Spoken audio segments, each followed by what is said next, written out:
Hola, en esta pequeña grabación planeo explicarle un poco lo que vimos el día de hoy en la clase, que siento que no quedó del todo claro. Así que esto es para quienes estén más curiosos.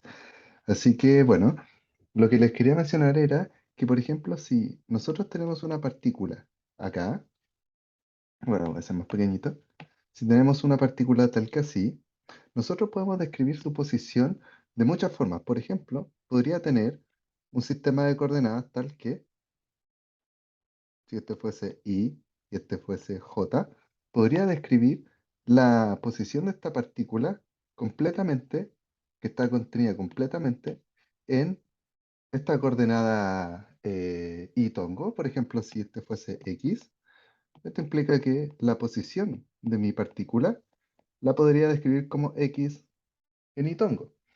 Pero este no es el único sistema que podemos utilizar para este caso. Por ejemplo, podríamos tener esta misma partícula en esta posición de acá y podría ser que la partícula no esté completamente contenida en el eje de la X, el I-tongo. Entonces, si acá de nuevo tuviese J-tongo e I-tongo, ahora para describir la, la posición de la partícula, tengo componentes tanto en X-tongo o I-tongo, que es esta de acá, que este sería X, y también tengo en I-tongo, o que decir, en J-tongo, que esta sería la posición I. Por lo tanto, tenemos que la posición de nuestra partícula también la podríamos describir en este otro sistema que es diferente al de arriba, en el que acá arriba estaba completamente contenido en Itongo, en este caso no, y tendríamos que sería X por Itongo más Y por J tongo, ¿ok? Entonces, lo que pasa es que acá es como bien como se nos hace bien normal hacer esto de acá, onda describir la posición de una partícula en dos ejes. En este caso estamos ocupando un sistema cartesiano. Pero el tema es que podemos hacer esto mismo que estamos haciendo acá para un sistema con coordenadas ya sea polares o esféricas. Entonces, por ejemplo, si recordamos el péndulo simple, tenemos una cuerda acá, de largo lo que sea, y tenemos una masita amarrada al otro extremo. Por lo tanto, lo que solíamos hacer, que es lo que hacemos en este problema, es definir coordenadas, utilizamos coordenadas polares. ¿Por qué? Porque acá puedo definir mi rotongo, y en esta dirección de acá sería tetatongo, donde acá podríamos definir el ángulo que crece en esta dirección. ¿Y por qué es tan útil este problema trabajarlo con estas coordenadas polares en las que Rotongo apunta directamente a la partícula? Bueno, es porque tenemos una fuerza que es muy interesante, que es la tensión, que la tensión jala a la partícula en esta dirección, en la dirección de la cuerda, por lo tanto está completamente contenida en Rotongo, que es como el caso que les dibujé acá, que la posición en este caso está completamente contenida en Itongo. Entonces es conveniente porque tenemos la fuerza, es decir, la tensión está contenida únicamente en una dirección, en un eje de nuestro sistema. Pero, ¿qué pasa? ¿Qué pasaba en el problema que estábamos trabajando en clase? Tenemos nuestro poste, que también, acá le hice un dibujito de cómo es el problema. Teníamos este poste de radio R que está en el piso y que tiene en un punto tiene amarrada la cuerda de largo L sub 0 y una partícula que se le imparte una velocidad, bueno, puede partir así, se le imparte una velocidad que es perpendicular y por lo tanto la cuerda se va enrollando alrededor del el poste, va enrollándose a poco, acá está enrollada y acá ya se despega del poste, pero en una posición posterior está más enrollada y está en esta posición de acá y en otro más allá sería así, hasta que finalmente podría enrollarse completamente alrededor del poste. Entonces, acá teníamos una componente de la normal del piso y teníamos una componente de mg vectorial, onda la fuerza de gravedad, y que estas se cancelaban, por lo tanto no había movimiento. Y el movimiento no existe en Catongo porque tenemos esta superficie de acá que hace que no vaya ni para arriba ni para abajo. Entonces, teníamos nuestro problema en la que tenemos que en una posición distinta de cero, tenemos nuestra partícula tal que así, donde este punto de acá, que es justo donde la cuerda se separa del poste, tenemos acá el centro, tenemos que nos dicen que el teta, el ángulo, está descrito de esa forma. O sea, es el ángulo que subtiende estos dos lados, donde este primer lado es donde está atada la cuerda hacia el centro, y este otro lado es desde el centro hasta el punto donde la cuerda ya no está como enrollada alrededor del poste y de acá se va de forma recta hasta la partícula. Recuerden, cada vez se va enrollando un poco más, ahí se enrolla un poco más, después aquí un poco más y así, y se va enrollando. Recuerden que este movimiento es como si lo estuviésemos viendo desde arriba, ¿ok? Estamos viendo esto, estamos viendo esta cosa de acá, desde arriba, ¿ok? Entonces, ¿qué pasa? Que acá la única fuerza que teníamos era la tensión, que tenemos la tensión de forma vectorial. Entonces, ¿qué pasa? ¿Qué pasa cuando intentamos ocupar, por ejemplo, acá, en en este problema de acá, que decíamos, ah, ya, entonces digamos que Rotongo apunta directamente desde el centro de nuestro sistema de coordenadas hacia nuestra partícula, ¿ya? Acá esto no es conveniente, ¿por qué? Porque si lo hacemos de esa forma, tendríamos algo como, tenemos el rotongo en esta dirección y tendríamos el tetatongo en esa dirección, que de hecho estaría mal definido porque no, nos obligan a que el teta esté así, pero hagamos como que el teta no nos dice en dónde está descrito, entonces podemos definir el sistema como le dibujé ahí. Entonces, ¿qué pasa? Nosotros trasladamos este sistema de acá hacia donde se encuentra la partícula para poder descomponer sus eh, las distintas fuerzas que están operando sobre ella. Entonces tenemos tetatongo y tenemos rotongo. Entonces, ¿qué pasa? Lo que pasa es que descomponer esta tensión en este sistema de coordenadas no es fácil. ¿Por qué? Porque no está ni descompuesta únicamente en rotongo, ni en tetatongo, que al final perdemos la gracia de ocupar un sistema de coordenadas polares, como en este caso, en el que teníamos que la, la tensión está únicamente en rotongo, ¿ok? Acá ya no tenemos eso y de hecho, si definimos tendríamos que definir una cosa tal que así, lo voy a hacer con otro color, morado. Si tenemos este sistema que les dibujé acá con naranjo, tendríamos que dibujar un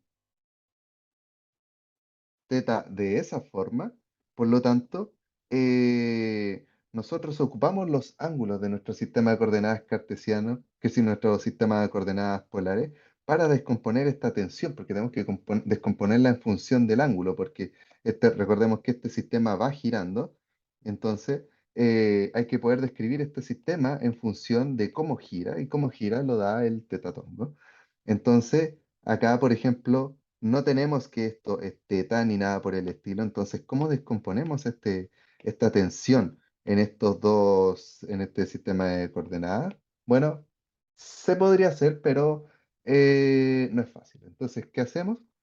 Lo que hacemos es eh, buscar esto, buscar que nuestra tensión esté descompuesta únicamente en uno de los ejes, ya sea rotongo o tetatongo. Por lo tanto, voy a borrar esto de acá, para recuperar el dibujo. Bueno, con eso basta. Entonces, lo que hacemos es definir un sistema que es más conveniente en este caso. Que en este caso, ¿qué nos conviene? Nosotros, como tenemos la tensión en esta dirección de acá, nos gustaría que hubiese un vector unitario que estuviese en esta dirección o bueno, en la dirección contraria. Entonces recordemos que podemos como trasladar nuestro sistema de coordenadas para ubicarlo en la partícula y ver cómo se descompone. Entonces si digo que quiero que esté en esta dirección, es lo mismo que decir que está acá y es lo mismo que transportar este paralelamente y ponerlo así, ¿ok? Entonces, si nos damos cuenta y definimos un sistema de coordenadas tal que este sería mi rotongo y perpendicularmente definimos el tetatongo, tenemos exactamente eso, ¿ok? Porque recordamos lo que hicimos en esta parte de acá, que hagamos lo mismo que teníamos ahí, que les acabo de mostrar, entonces tendríamos que, ahora en vez de itongo y jotatongo, yo puedo poner rotongo, tetatongo, porque cumplen que son perpendiculares. Esto en sí estaría como girando con en el tiempo, después estaría así o cosas así, pero no importa. Digamos que hay una partícula en este sistema que está acá. Entonces, ¿qué hacemos? Decimos, ah, ya tiene esta, esta componente en rotongo, entonces a esta componente le puedo poner ro. Y a esta componente de acá, que sería la de teta tongo, le puedo poner un F, ¿ya? Entonces, al final, ¿cómo está descrita la posición de mi partícula? La posición de mi partícula está descrita como ρ por rotongo. Bueno, este ρ de acá es como la magnitud en qué dirección, en rotongo. Y ahora esta, que sería F en teta tongo, más F en tetatongo. ¿Podemos hacer eso? Sí. Y acá hacemos exactamente eso. Tenemos que en nuestro caso, si lo voy a borrar, en nuestro caso tendríamos acá nuestro sistema. Entonces queremos, eh, decimos, ah, ya, ¿dónde se encuentra mi partícula? Primero tengo que avanzar en rotongo. ¿Cuánto avanzo en rotongo? Avanzo R, porque es el radio de nuestro poste. Y ahora, ¿cuánta componente tiene en tetatongo? Todo esto de acá, ¿ok? Y esto es perpendicular, ¿ok? Muy importante. Entonces, como abstrayendo un poco el dibujo, sería algo tal que así. Tendríamos nuestro sistema, lo voy a hacer en naranjo. Tendríamos nuestro sistema acá, sería rotongo, tetatongo, y decimos, ah, ya, yo tengo una partícula aquí más o menos. Entonces, bueno, ¿qué hacemos? Tengo que ver cuánto tengo que avanzar en ρ,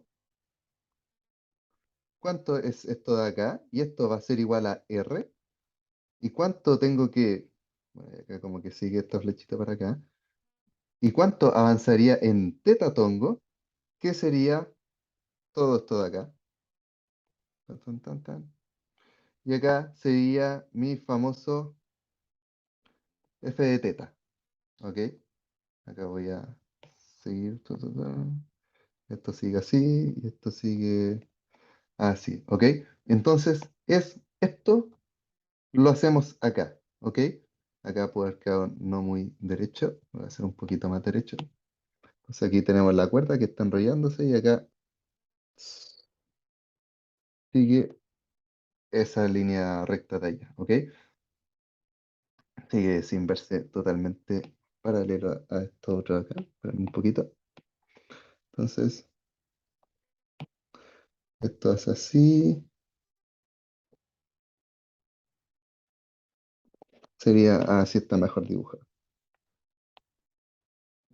¿ok? Donde esto es paralelo a esto. ¿Por qué? Porque estos dos vectores unitarios son perpendiculares y la cuerda con el radio también forman 90 grados, ¿ya? Entonces, eso estamos haciendo acá. La partícula acá está acá, entonces sería ver cuánto avanza en rotongo, que es R, si se dan cuenta de acá, tan, tan, tan, tan, tan. Tan, tan, tan. Esto sería R, ¿por qué? Porque se llama acá, es justamente el radio de nuestro poste. ¿Y cuánto avanza en teta tongo? Bueno, es una función que a priori no conocíamos que depende de teta. ¿Por qué? Porque esta cuerda se va enrollando, entonces se va acortando, si se dan cuenta. Ahí es un tiempo después, y acá más cortito, y cada vez más cortito, cada vez más cortito, cada vez más como menos separado del círculo. Por lo tanto, esta distancia de acá, este trozo, va a depender de teta, porque teta nos dice cuánto se ha enrollado la cuerda, si se dan cuenta. Y bueno, y al final, desde aquí, si entienden esto de acá, decir, ah, ya. Entonces, mi, mi partícula, la posición de mi partícula va a estar dada por, como les decía, una componente en rotongo y una en tetatongo, ¿ya? ¿Qué sería esto de acá? En rotongo sería R, constante, y en tetatongo es cuánto avanza en tetatongo, cuánto avanza en esta dirección de acá, cuánto avanza, que es exactamente esta porción de cuerda que le dijimos que era f de teta. ¿Ok? Por lo tanto, aquí sería más f de teta, donde f de teta lo sacábamos de decir que, ah, ya, ¿cuánto vale esta, esta porción de cuerda que está enrollado, está pegado a la, por así decirlo, al poste? Bueno, esto era igual a R por teta, porque es el ángulo que es el arco que subtiende teta cuando esto vale R. Y esto no sabíamos a priori cuánto valía, pero sabíamos que L0, que es el largo total de la cuerda, es igual a la suma de ambos trozos. Y bueno, después encontrábamos la expresión de f de teta, o sea, era L0 menos R por teta tongo, esto lo expliqué en clase, está en la pauta, y bueno, después, a partir de esto, lo derivábamos dos veces, que si derivamos una vez, obteníamos la expresión de la velocidad, y derivábamos dos veces y encontrábamos la expresión de la aceleración, que era lo que queríamos. Entonces, al final, ¿qué ganábamos con eso? Que, nos damos cuenta que si trasladamos nuestro sistema a la partícula, onda más que trasladarlo es como dibujarlo en otra parte, que siempre podemos hacer esto si es que lo trasladamos como paralelamente, ¿ok? Paralelamente, ¿a qué me refiero? A no rotarlo, no puedo trasladarlo así, sino que está así, está tiene que ser paralelo a y este paralelo a este. Si se cumple eso, lo puedo escribir así. Entonces, ¿qué ganaba con esto? Que recuerdo que la tensión que era en la dirección de la cuerda va a estar exactamente en menos teta tongo, ¿ok? Por lo tanto, después cuando yo hiciese segunda ley de Newton, masa por aceleración es igual a la sumatoria de las fuerzas, donde la única fuerza que tendríamos sería la tensión, tendríamos masa por aceleración es igual a menos la tensión en teta tongo. Y por lo tanto, de ahí podríamos, con esto, derivándolo dos veces, obteniendo la expresión de la aceleración, reemplazábamos acá y podíamos obtener nuestras ecuaciones escalares para rotongo y para tetatongo, ¿ok? Y bueno, el resto son cosas que salen en la pauta. Quería explicar esto, que recuerden, lo único que hicimos es trabajar nuestras coordenadas polares como si fuesen las cartesianas en este caso, que cuando una posición o una fuerza no está completamente contenida en un eje, por ejemplo, solo en y tongo, podemos escribirlo en cómo es expresada en dos vectores unitarios, por ejemplo, en J tongo y ni tongo. Y acá hicimos lo mismo, dijimos, ya, la partícula ahora ya no la dibujo completamente en rotongo porque no me conviene para la tensión, sino que digo, ya, rotongo, tetatongo son perpendiculares, entonces al final es lo mismo que haber hecho esto de acá, solamente que con coordenadas polares, entonces lo mismo. Acá yo digo, ¿cuánto avanza en I tongo? Avanza X. ¿Y cuánto avanza en J tongo? Avanza Y. Acá hago lo mismo. Que cuánto está, en qué posición está la partícula en ρ tongo? Bueno, en R. ¿Y en cuánto está en teta tongo? Bueno, en F de teta, que es esto de acá, ¿ok? Y eso. Espero que esto haya sido un poco más aclarador. Eso. Pausa la grabación.